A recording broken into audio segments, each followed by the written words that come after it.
Welcome to This Just In, the show bringing you the latest advancements in healthcare, strategy, innovation, and public policy. And now, for the fastest voice in healthcare, here's your host, Justin Barnes. Hello, everyone, and welcome to the special edition of This Just In Radio. I'm your host, Justin Barnes. Today, we're broadcasting live from the Health 2024 in sunny Las Vegas.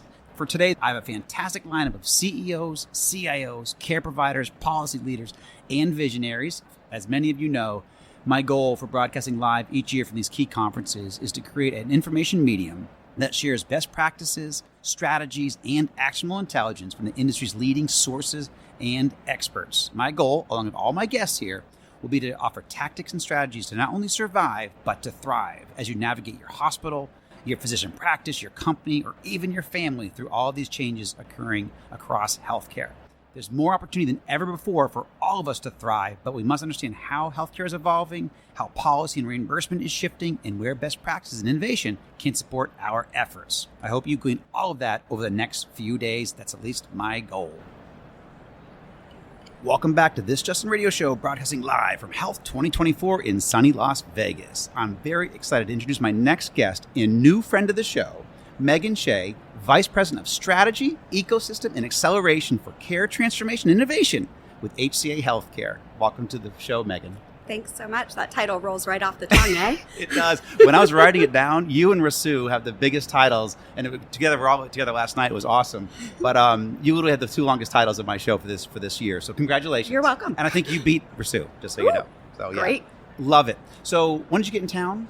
I got in on Sunday. Okay. What day of the party? Noontime or afternoon? Or? Yeah, midday, and was able to catch some things towards the evening, and then have just had a fantastic time while being here. I know. I actually got in at noon. No, that's not true. 9:30. Because I actually made a 10:30 chai board meeting. So I literally went right from the airport with my bags, dropped it, went to this board meeting. Then I got out at like noon, and I kind of began to have a normal day. Amazing. Yeah, I took advantage of the lovely weather here, and Sunday early evening, late afternoon, did a nice stroll outside up and down the strip. So it was beautiful. Very cool. So I guess it's been a couple of great days for you. Anything, what stands out to you really quickly? Yeah, I think for me, it's all of the excitement and energy and passion that we're starting to see on these really big challenges. I think the pandemic really spurred on additional investment and innovation into healthcare.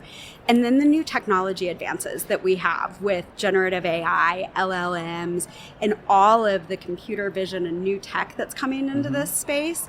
It's just amazing to see the innovations that people have created out of that. So I met you for the first time yesterday at the AWS event, and tell a little bit about your role, because it's kind of cool. You got a very cool role bringing technology, innovation, strategy to HCA. But tell a bit about your role real quick. Yeah, absolutely. So CT&I is an organization, Care Transformation and Innovation, that was established to really help focus on the clinically led integration of technology into care. So how we help to alleviate the administrative burden and then give time back for our caregivers to deliver that care better.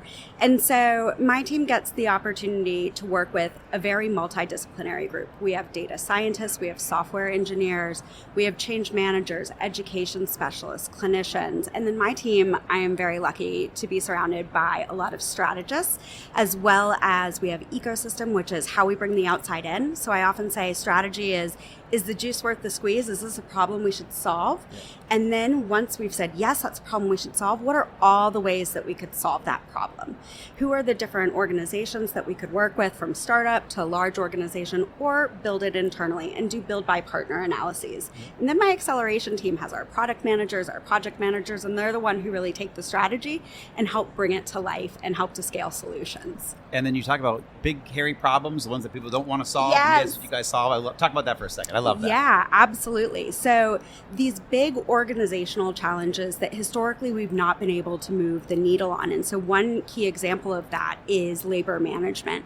And so as we thought about our clinical labor and how we are best maximizing that, I often say the cavalry is not coming. We know there's a growing gap between supply and demand.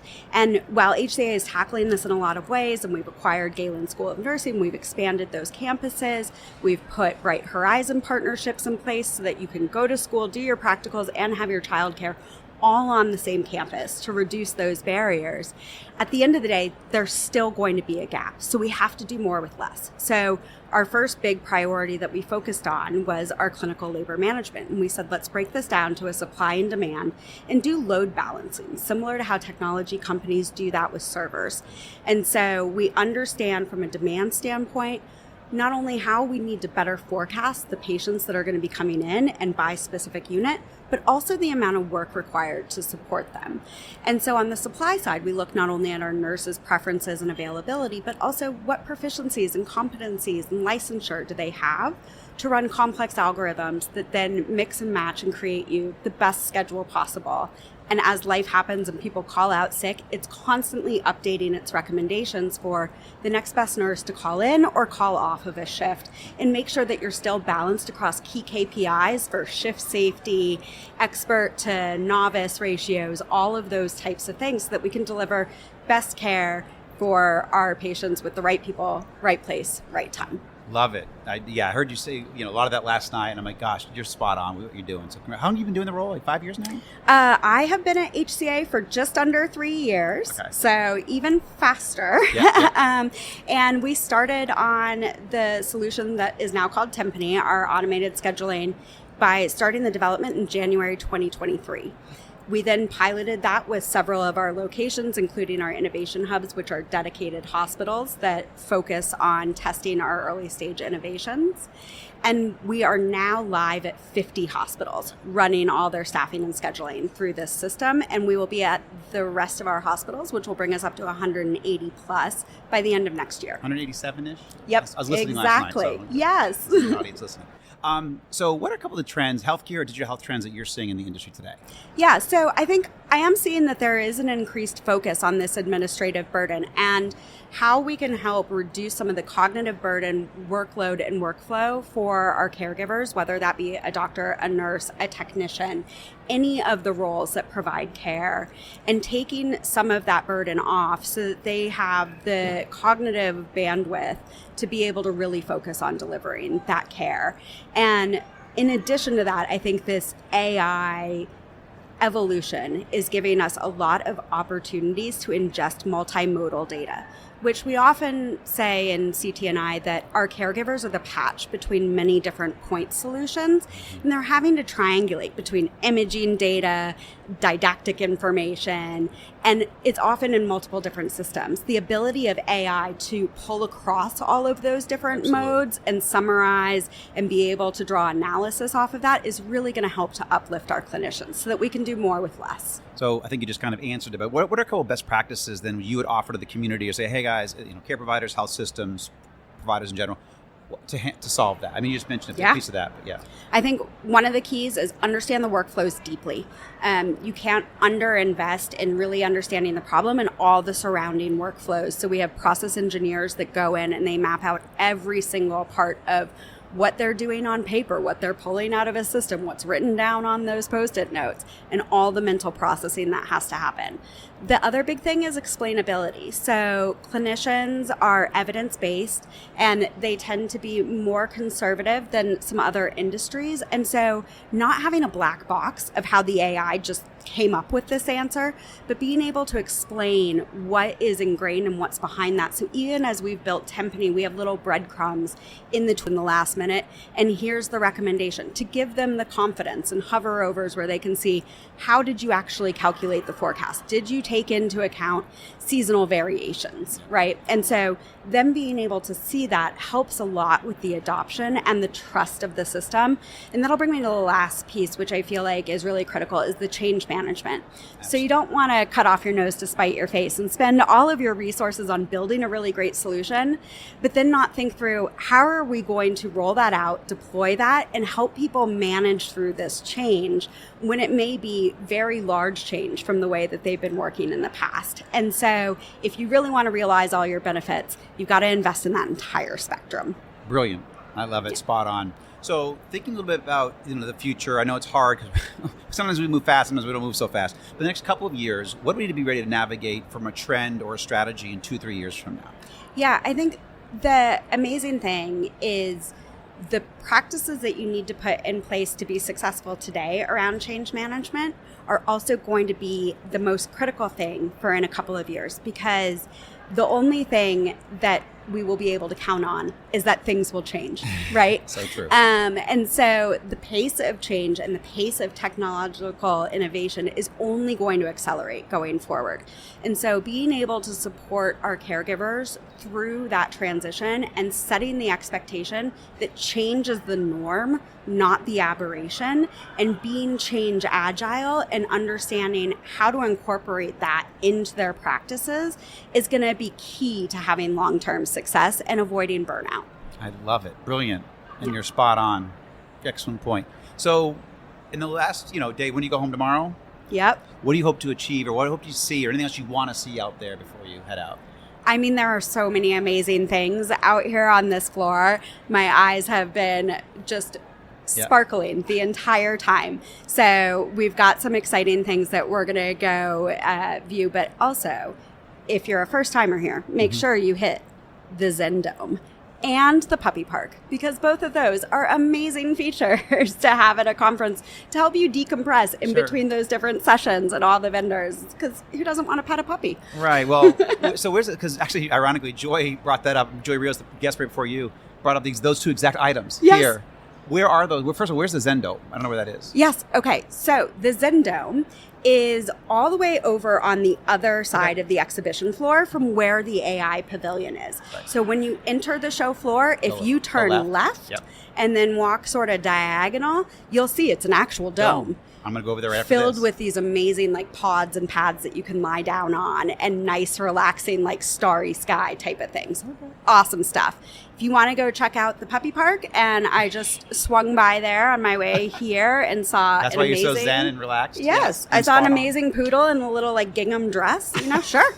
So have at it. It is just past the AI pavilion, sort of straight further back in the 3800 block near the restrooms. Okay, thank you. I'm Yeah. gonna check that out on my way out, because this is I'm finally at near of a wrap. I think I'm 15 guests deep, and I need to go to the Puppy Park. Exactly. You also probably need some time in the Zen room to just decompress.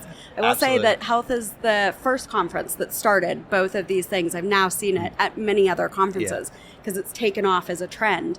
But it was always the thing that I looked forward to. Was I knew on the exhibition floor that I would be going through session after session, vendor after vendor, and then I would just need a break for myself to mentally process. Yep. And the Zen room is the perfect place for that. Yeah, I love it and totally agree. I guess it kind of wrapping up. The radio show here is right next to the AI pavilion, so I've actually only been able to see some of these real cool innovations, but actually my brain just keeps on flying every time I go by. I don't actually get to decompress and relax, so absolutely will do that. Well, grateful that you were able to join the show. Yeah, absolutely have you back. Me. I assume you'll be at Vive.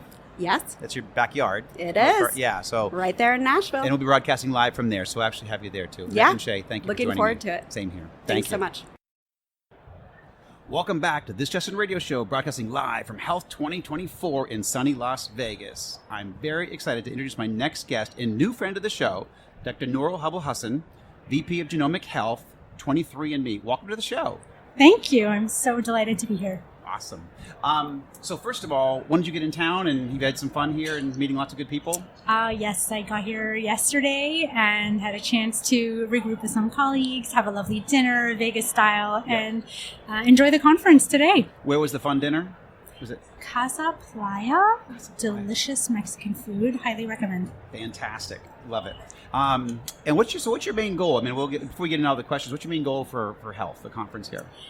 Well, I am here always to learn about the exciting new trends in healthcare, what people are excited about, what are some of the barriers that people are thinking about and hoping to solve. I spoke today on a panel on your digital doppelganger earlier, and that was great. It was really interesting, very diverse perspectives on where digital health, digital technology, and digital twins are taking us. And, more of that. Yep. Well, and I'm also a customer of 23andMe, so I'm a big proponent. Oh, I'm good. very happy that you guys reached out, and glad this all worked out. So thank you very much. So I like to start off with a positive question. So what progress are you most excited to see in the industry, or seeing in the industry today? Well, I'm going to speak from my perspective as an internist and medical geneticist. I'm someone who's really been thinking about genetics and genomics and its role in healthcare. And what I'm excited about is that we're really seeing that space evolve, in that genetics was long thought of as something that's very specifically used as a diagnostic for certain people who come to medical attention for specific reasons, as a way to solve that problem. And what we're seeing more and more of today, and what gets me very excited, is that this is transforming into bringing genetics into the healthcare picture much more broadly as a tool for understanding a person's health trajectory. Mm-hmm. Your genome can really give you a roadmap of your health for your lifetime. And what's exciting is having that knowledge well upstream of ever getting sick and understanding what steps you can take to think about your health risks as opportunities for prevention. And that's what really gets me excited about the field today and where we're heading, shifting healthcare from focusing on treatment to focusing very much on prevention. Absolutely, yeah. I don't know. 8 years ago, I did 23andMe, and it's probably one of the most fascinating processes to go through, and then continuously go through it. Probably every 6 months with different surveys, and then also, it's also been really encouraging. I don't know if it's the right terminology, but I don't have the biomarkers. I don't have the lot of the issues. I come from a very gratefully very healthy family, Italian roots. Grandmother almost 100 years old, and the whole family's older than that. So. Thin, workout, all that good stuff. So we don't have a lot of those. So to have that knowledge, that background, that history, is also very comforting. And when someone doesn't have it, but now it's going to be personalized medicine. You can take care of yourself. My last guest was John Halamka, and he's one of the 4 leading people who does AI and knowing about preventive medicine and what Mayo Clinic does. And so to have that kind of vision into your healthcare. Everybody can have that in different ways, certainly when you're working with 23andMe. So I think that's what I'm most exciting about. But before we dive into the next question, tell people about 23andMe a little bit as the product, because people hear about it, but none enough people have engaged it, in my opinion. So give you a little bit of background. Yeah, I'd love to. 23andMe is a company that's been around for a number of years now. We first started having products in 2007, and those products have really evolved over time. And the reason for that is that the science is evolving over time. And so the more we learn, the more we can translate that knowledge into reports pertaining to things that you brought up, like your ancestry, and more understanding your health. And so 23andMe is really excited to be at the forefront of that genetics knowledge that's translating into health, and focusing more today on what do you do with that information. So it's one thing to give people data, and we're at a great place where we're hearing about all kinds of data and the way that that's being brought into the health ecosystem.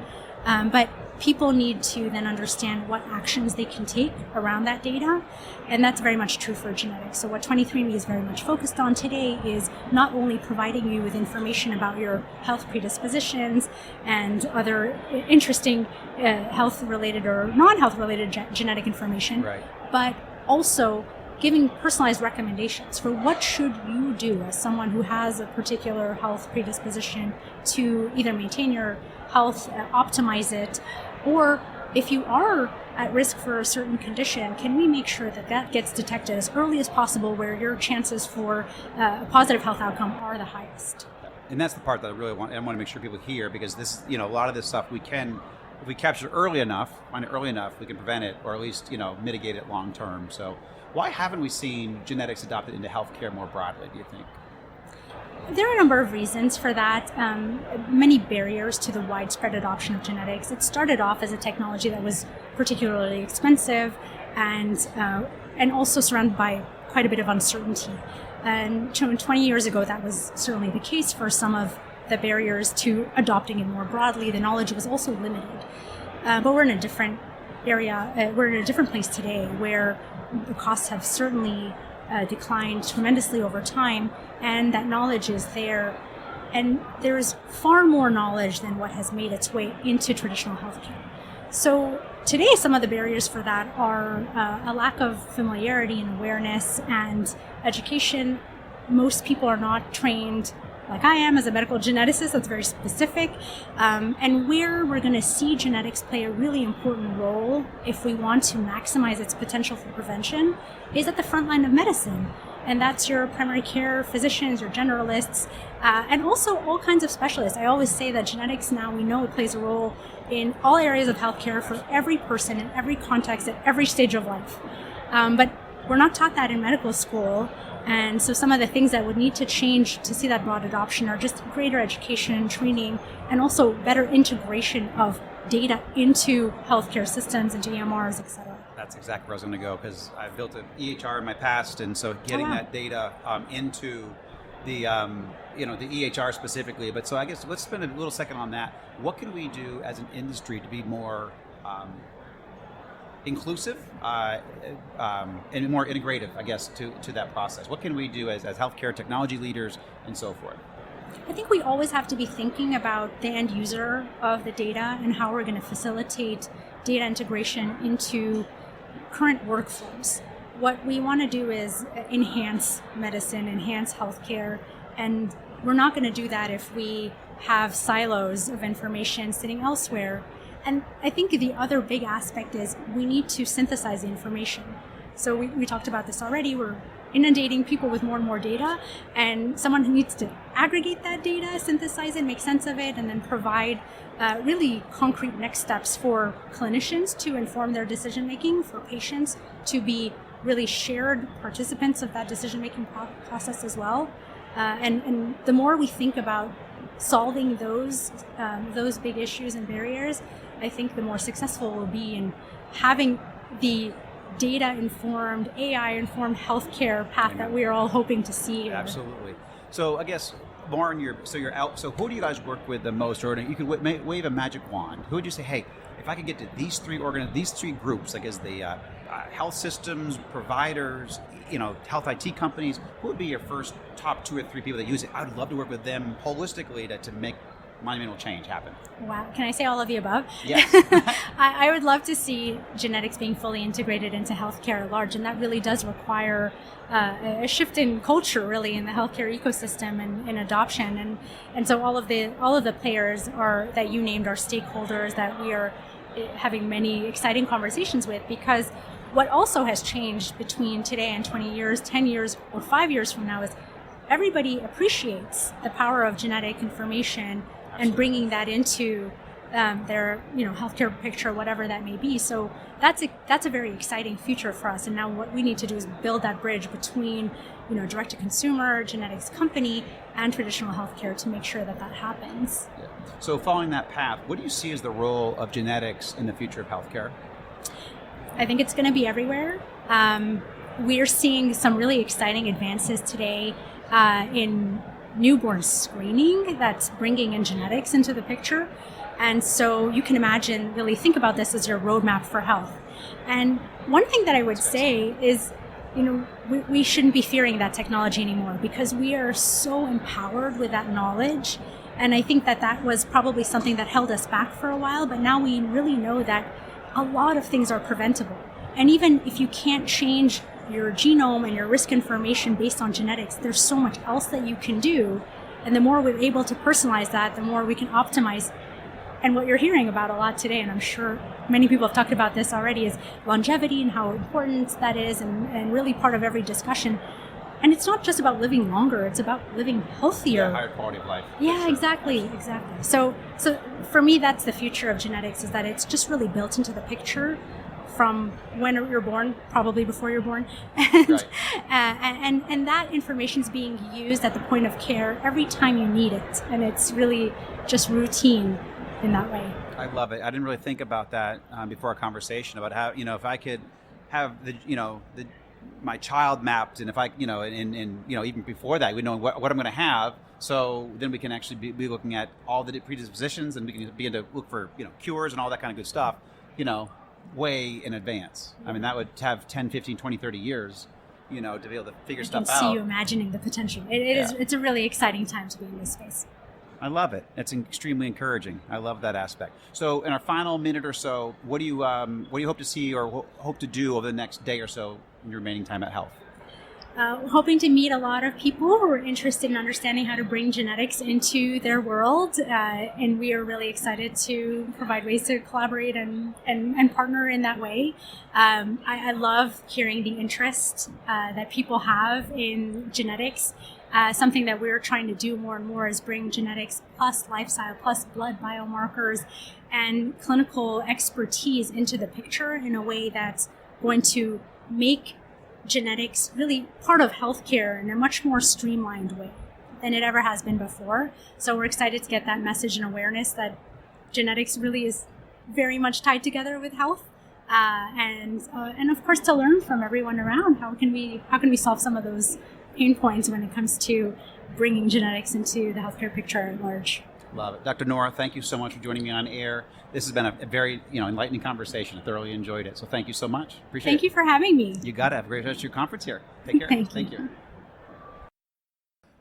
Many thanks to my show supporters and partners, and certainly to Rich Scarfo and the entire health team for this opportunity to broadcast live each year from the health conferences, and this year from Health 24 in sunny Las Vegas. And a big thank you again to all of my listeners and all of my supporters. And please tune in as we broadcast these shows weekdays at 2:30 p.m. Eastern, 11:30 a.m. Pacific. As always, you can find me on my LinkedIn at Justin T. Barnes or track me on Twitter at HLTH Advisor and use the hashtag ThisJustinRadio so we can respond to your comments from the show. If you miss any of this broadcast and want to hear any of my shows, they're all posted at Amazon Music, YouTube, Spotify, Pandora, Apple Podcasts, iHeartRadio, SoundCloud, Spreaker, and on the TuneIn platforms. And also, you can check out some of the new content that we published on the Thought Leadership page at justinbarnes.com. Thanks, everyone, and have a great rest of your day.